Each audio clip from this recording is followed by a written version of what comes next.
Hi friends, welcome to our channel. ఈరోజు మన వీడియోలో మనందరి ఇళ్ళల్లో కూడా కామన్గా బీరువా ఉంటుంది కదా.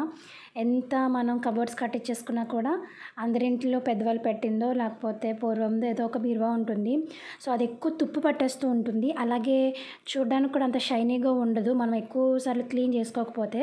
సో మనం ఆ బీరువాని గార్డేజ్ బీరువా అంటుంటారు, లేకపోతే లోహకి అల్మారా అంటారు. సో ఏదైనా కానివ్వండి, ఎలా క్లీన్ చేసుకోవాలి, అలాగే దానికి తుప్పు పట్టేస్తూ ఉంటుంది. ఎందుకంటే మనం ఇల్లు కడిగినప్పుడు అలాంటప్పుడు వాటర్ పడి తుప్పు పట్టేస్తూ ఉంటుంది. సో అలా పట్టాక కూడా దాన్ని ఎలా క్లీన్ చేసుకోవాలి అనేది ఈరోజు వీడియోలో నేను మీతో షేర్ చేస్తాను. అండ్ ఇక్కడ 2 డోర్స్ ఉన్నాయి కదా ఫ్రెండ్స్. సో నేను ఒక్క డోర్కి క్లీన్ చేసి చూపిస్తాను మీకు డిఫరెంట్ తెలియడం కోసం. సో లేట్ చేయకుండా వీడియోని అయితే స్టార్ట్ చేసేద్దాం. దీనికి మనకు కావాల్సింది ఒక బౌల్లోకి 1 టేబుల్ స్పూన్ బేకింగ్ సోడా తీసుకోండి. అంటే వంట సోడా అంటూ ఉంటారు, లేకపోతే తినే సోడా అంటారు, లేకపోతే కడుపు నొప్పి సోడా అంటారు. సో ఏదైనా కూడా ఒకటే, దీన్నే అన్ని రకాలుగా పిలుస్తూ ఉంటారు. ఎందుకు ఇంత డీటెయిల్గా చెప్తున్నానంటే కన్ఫ్యూజ్ అయిపోతున్నారు చాలామంది. సో అదొక టేబుల్ స్పూన్ తీసుకోండి. అలాగే ఒక హాఫ్ నిమ్మ చెక్క తీసుకోండి, లేదా 1 టేబుల్ స్పూన్. అలాగే 1 టేబుల్ స్పూన్ ఏదైనా టూత్పేస్ట్ అండి, కోల్గేట్ అయినా పెప్సిడెంట్ అయినా మీ ఇష్టం, వైట్ కలర్లో ఉండేది 1 టేబుల్ స్పూన్ తీసుకోండి. తీసుకొని ఈ 3 ఒక థిక్ పేస్ట్ లాగా అయ్యేంత వరకు మిక్స్ చేసుకోండి. జస్ట్ ఒక 1 మినిట్ పడుతుంది అంతే. అయితే ఏంటంటే మీకు మీ బీరువాకి తుప్పు బాగా ఎక్కువ ఉందనుకోండి, నేను ఇప్పుడు ఏవైతే క్వాంటిటీస్ చెప్పానో అవన్నీ కూడా 2 టేబుల్ స్పూన్స్ తీసుకోండి. ఎందుకంటే తక్కువ అయితే సరిపోదు కదా. సో నాది రీసెంట్గా తీసుకున్న బీరువాయే కాబట్టి నాకు అంత ఏమీ లేదు, నార్మల్గా ఉంది. ఆల్రెడీ ఇందాక చూసారు కదా. సో దీన్నైతే ఇలాగ థిక్ పేస్ట్గా చేసేసుకోండి. సో ఇలా చేసుకున్న తర్వాత ఏదైనా ఒక సాఫ్ట్ స్క్రబ్బర్ తీసుకోండి. మనం సామాన్లు అవన్నీ క్లీన్ చేస్తూ ఉంటాం కదా, స్క్రబ్బర్ ఉంటుంది కదా. సో దాంతో మొత్తం బీరువా అంతా కూడా ఇక్కడ నేను వీడియోలో చూపిస్తున్న విధంగా రబ్ చేయండి. నేనేంటంటే మీకు డిఫరెంట్ తెలియడం కోసం 1 సైడ్ మాత్రమే చేస్తున్నాను. సో అది క్లీన్ అయిన తర్వాత డిఫరెంట్ మీకు తెలుస్తుంది. అండ్ ఇంకొక విషయం ఏంటంటే చాలామంది వీడియో మధ్యలోనే స్కిప్ చేసేస్తున్నారండి. అలా చేయొద్దు. మేబీ మేము కొన్ని టిప్స్ లాంటివి చెప్తున్నా మీకు అర్థం కావు.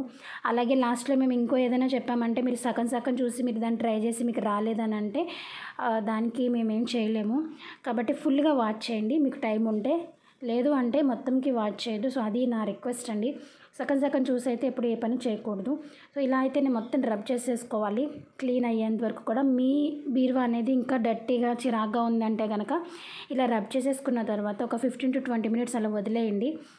సో ఇలా అయిపోయిన తర్వాత ఒక క్లాత్ తీసుకోండి. తడి క్లాత్ తీసుకున్నాను నేను ఇక్కడ. తడి క్లాత్ తీసుకుని మొత్తం దాని మీద ఉన్నటువంటి పేస్ట్ ఏదైతే ఉందో అదంతా కూడా పోయేంత వరకు ఒకసారి క్లీన్ చేసేసుకోండి. ఇలా మీరు 1 మంత్కి ఒకసారి లేకపోతే 2 మంత్స్కి ఒకసారి చేసుకున్నారనుకో, మీ బీరువా అనేది చాలా షైనీగా కనిపిస్తుంది. అంటే చిరాగ్గా ఉండడం, మురిగ్గా ఉండడం అలా ఏం కనిపించదండి.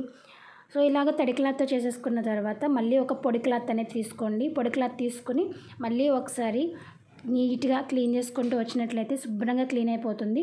సేమ్ ప్రాసెస్ మీకు బీరువా దగ్గర ఎక్కడైతే తుప్పు ఉందో సేమ్ అక్కడ కూడా అది కూడా చూపిస్తాను చూడండి. చూసారు కదా, ఈ కింద ఏరియాలో మొత్తం తుప్పు పట్టేసింది. సో ఇది కూడా సేమ్ ప్రాసెస్ అండి. నేను సేమ్ స్క్రబ్బర్ సేమ్ పేస్ట్ తీసుకొని బాగా రబ్ చేయాలి. ఇందాక అగైన్ చెప్పినట్టుగానే మీకు తుప్పు ఎక్కువ అనిపిస్తే కనుక ఒకసారి అలా రబ్ చేసేసి వదిలేయండి ఒక 20 మినిట్స్ వరకు. సో దాని తర్వాత అది మనకి నీట్గా క్లీన్ అయిపోతుంది.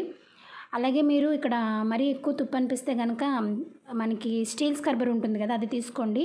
నేను ఇక్కడ సాఫ్ట్గా తీసుకున్నాను ఎందుకంటే నాకు అంతేమీ లేదు. సో ఇలా చేసుకున్న తర్వాత అగైన్ సేమ్ ప్రాసెస్ అండి. మీరు నార్మల్గా తడి క్లాత్తో తుడిచేసుకుని మళ్ళీ ఒక పొడి క్లాత్తో తీసేసుకున్నట్లయితే చూస్తున్నారు కదా, రబ్ చేస్తున్నప్పుడే మీకు డిఫరెంట్ అనేది తెలిసిపోతుంది. సో బిఫోర్ ఎలా ఉంది, ఆఫ్టర్ ఎలా ఉంది అని చెప్పేసి. సో ఇలా మీరు ఈజీగా క్లీన్ చేసేసుకోవచ్చు. డిఫరెంట్ చూపిస్తాను, ముందు ఎలా ఉంది, తర్వాత మనం క్లీన్ చేసిన తర్వాత ఎలా ఉంది అనేది. చూస్తున్నారు కదా డిఫరెంట్ అనేది. మేబీ మీకు అంతగా తెలియకపోవచ్చు, ఎందుకంటే బీరువా అనేది మామూలుగానే నీట్గానే ఉంది. సో అంత డిఫరెంట్ తెలియకపోవచ్చు. అలాగే కింద పార్ట్ చూపిస్తాను. కింద తుప్పు పట్టిన దగ్గర చూసారు కదా, బిఫోర్ ఎలా ఉందో, ఆఫ్టర్ ఎలా ఉందో. సో ఐ హోప్ మీ అందరికీ వీడియో ఉపయోగపడుతుందని అనుకుంటున్నాను. మీరు ఎవరైనా ట్రై చేస్తే నాకు కామెంట్ సెక్షన్లో మీ ఫీడ్బ్యాక్ అనేది ఇవ్వండి. నేను కలుస్తాను ఒక మంచి వీడియోతో. అంతవరకు బై బాయ్.